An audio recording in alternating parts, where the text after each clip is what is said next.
So this piece here from James Pearce of The Athletic said, much depends on what offers are forthcoming, but the most likely outcome currently is that Darwin Núñez leaves Liverpool this summer and Liverpool bring in somebody to provide greater competition alongside Diogo Jota.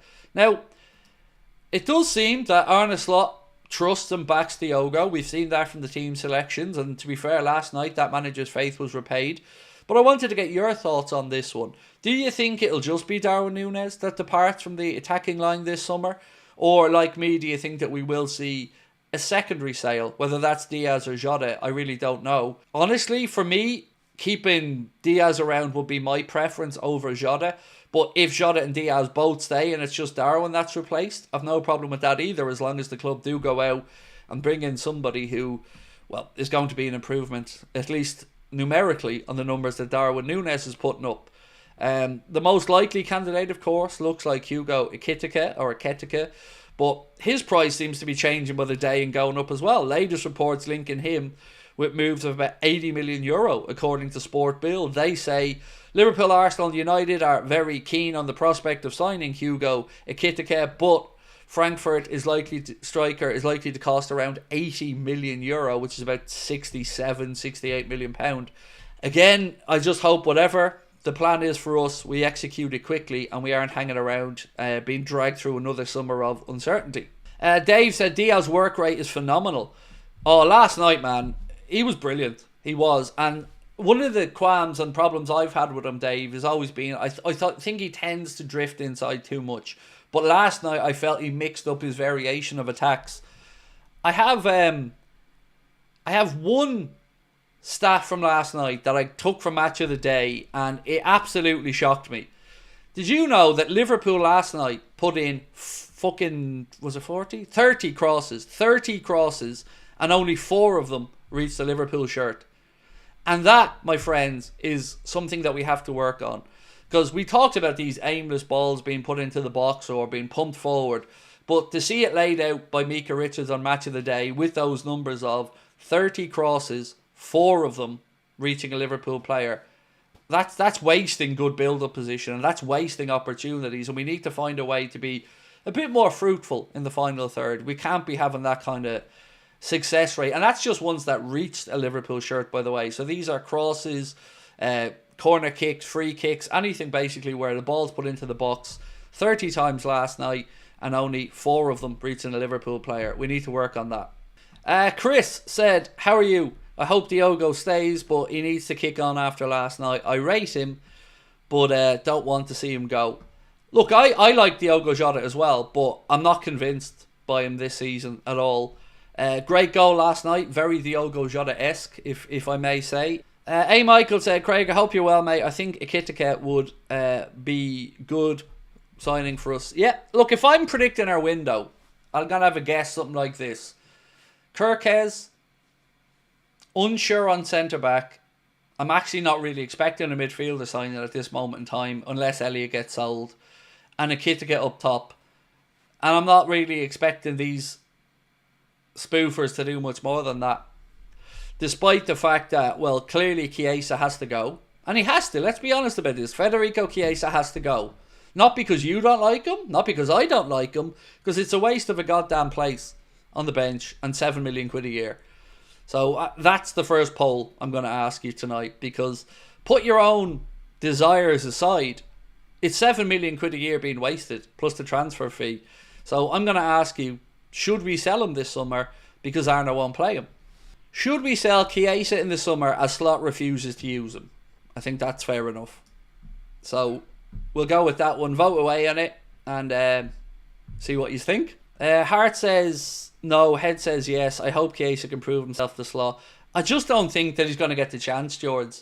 Like, last night I think was another huge indicator that he could have played him. And I mean, even bring him off the bench when he brought Darwin on. But he didn't, yet again. Yet again last night, we looked at the end of the match to see Harvey Elliott and Chiesa sitting on the bench. And no matter what you say or I say or how we feel, it is what it is. And if Arne Slot is going to continue in the path of not utilising him, then the club need to make a big decision and sell him. Because £7 million a year is £7 million a year in wages, whatever way you look at it. And it is a squad place, it is an overseas squad place, and it is a transfer fee that the club need to utilise in another area. So would I keep Chiesa? Absolutely. Would you guys in the chat keep him?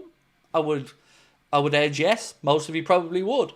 But the big decision here has to be Arna's, and for maybe a whole host of reasons, Arna's just not utilising him. It just feels from the outside like he had him forced upon him and he's trying to prove a point. Now, of course, I could be way off with that, but I wouldn't say I'm the only person that thinks that way. That this was a Hughes or Edwards or somebody else's signing, and Arna, having had a very successful season, has changed his stance and gone, nah, he's not a player for me. I want to build my team, and I'm going to put my trust in my players, and if I fail, then I fail. But if I succeed, I want to succeed with the players that I have faith in. That's the way I see the situation. Would you sell Diaz? Still unsure on it personally. Do you know what?